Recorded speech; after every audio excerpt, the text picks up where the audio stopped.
Summer, may paubos sa gun trading si Kapuso actor Jeric Gonzalez ang nagdala sa papel ni Agent Greg sa mythical primetime mega serye nga Mga Lihim ni Orduha. Gipadayon niya ang iyang nakatunan sa Mga Lihim ni Orduha ug mas gibansay niya ang iyang abilidad. Ang Kapuso actor nagmalaumong hatagan pa og laing action series o bakha salida sa GMA Network aron mapakita niya ang iyang mga nakatunan. Samtang sa nagkakulbahinam nga mga eksena sa Mga Lihim ni Orduha, nadakpan sa mga kamot ni Maestro Mario si Onyx.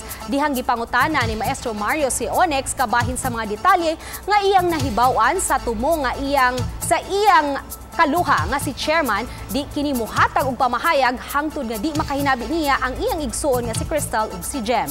Dihang niabot si Jem ug si Crystal, naghinam-hinam si Onyx nga makig-istorya sa iya mga igsuon. Kun unsa kini atong sayran unya sa Mga Lihim ni Orduha pagkahuman sa 24 oras.